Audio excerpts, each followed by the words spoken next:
एक बार धनिया के दादाजी ने धनिया को कुछ पैसे दिए और उससे बोले, धनिया बेटा जरा ये पैसे ले और बिजली घर में जाकर बिजली का बिल दे आ। धनिया ने पैसे लिए और धनिया चल दिया बिजली घर। रास्ते में धनिया को एक लॉटरी की दुकान दिख गई और उस लॉटरी में पहला इनाम था एक चमचमाती स्कॉर्पियो कार। इनाम में स्कॉर्पियो देखते ही धनिया ने सोचा बिजली का बिल अगले महीने दे देंगे, इस महीने जीतेंगे स्कॉर्पियो। धनिया ने लॉटरी की टिकट खरीदी और घर वापस आ गया। घर आते ही धनिया के दादाजी बोले, धनिया बेटा जरा बिजली के बिल की रसीद मुझे दे दे। तो धनिया डरते डरते बोला, दादाजी मैंने तो बिजली का बिल भरा ही नहीं, मैंने तो उसकी जगह लॉटरी की टिकट ले ली, उसमें हम लोग स्कॉर्पियो जीत सकते हैं। ये बात सुनते ही दादाजी ने जो धनिया को कूटा है ना भाई साहब, क्या बताएं आपको। लेकिन भाई 2 दिन बाद धनिया के घर के सामने सच में एक स्कॉर्पियो आकर खड़ी हो गई। वो अलग बात है कि उस स्कॉर्पियो को देखने के बाद धनिया खुश होने की बजाय रो रहा था, क्योंकि ये स्कॉर्पियो बिजली विभाग वालों की थी जो धनिया के घर का बिजली कनेक्शन काटने आए थे।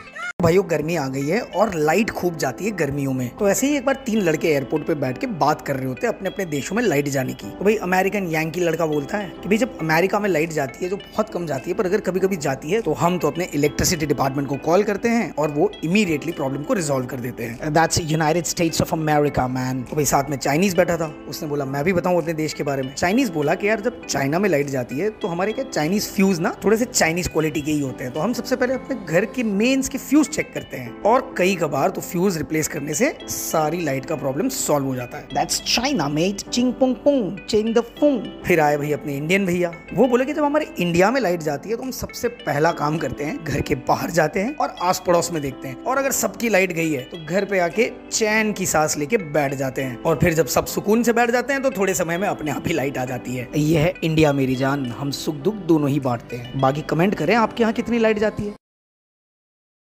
एक बार एक इंडियन साइंटिस्ट ने ऐसी अमेजिंग मशीन बनाई जो चोर पकड़े लेती है अपने आप। तो भाई कई सारे देश दंग रह गए और आए इंडियन साइंटिस्ट के पास कि यार भैया हमारे देश में भी चोरियां बढ़ रही है, हमें भी दे दो ये मशीन। इंडियन साइंटिस्ट ने बोला चलो ठीक है ले जाओ मेरी मशीन, मैं बना बना के देता हूँ तुम्हें, पर 1 महीने बाद आके मुझे जरूर बताना कि कितने चोर पकड़े गए। तो भाई सबसे पहली मशीन लिया गया यूनाइटेड स्टेट्स ऑफ अमेरिका। 1 महीने बाद अमेरिका का आदमी वापस आया साइंटिस्ट के पास और बोला कि यार आपकी मशीन तो गजब है, हमने 9 चोर पकड़े 1 महीने में। फिर आए यूके वाले, यूके वालों ने बोला कि यार साइंटिस्ट तुम्हारी तो बहुत ही बढ़िया मशीन है, हमने 11 चोर पकड़े 1 महीने में। फिर आया चाइना, चोरों की नगरी, चाइनीज ने बोला कि यार गजब की मशीन है, हमने तो 50 चोर पकड़ लिए 30 दिन के अंदर। तो इंडियन साइंटिस्ट बहुत खुश हो रहा था ये सब सुनकर। तभी लास्ट में आया पाकिस्तान का रिप्रेजेंटेटिव। अब पाकिस्तान की हालत तो आप सब जानते ही हो, तो बड़ा मायूस होकर पाकिस्तान वाला बोला कि यार साइंटिस्ट भाई यार हमारे पाकिस्तान में थोड़ा अलग ही खेल है, हमारे यहाँ तो मशीन लगाते ही 1 घंटे के अंदर मशीन ही चोरी हो गई और बेटा तुमसे ना हो पाएगा बोलने के अलावा इंडियन साइंटिस्ट के पास कोई और ऑप्शन ही नहीं बचा। तो बताओ कमेंट में मजा आया कि नहीं। तो एक बार 2 दोस्त जंगल में सफ़र करने के लिए जाते हैं, जिसमें से एक का नाम होता है हर्षित और दूसरे का नाम होता है फरदीन। पर उन्हें सफ़र करते करते सुबह से शाम और शाम से रात हो जाती है, और इस सफ़र के बीच वो दोनों काफ़ी ज़्यादा थक जाते हैं। और वो दोनों सोचते हैं कि यार अभी तो हम दोनों काफ़ी ज़्यादा थक चुके हैं, तो आगे का सफ़र कल करेंगे। और वो दोनों वही जंगल के बीच में टेंट लगाकर सो जाते हैं। फिर बहुत टाइम के बाद आधी रात को 1 बजे अचानक से हर्षित की नींद खुलती है और उसे एकदम साफ आसमान दिखाई देता है।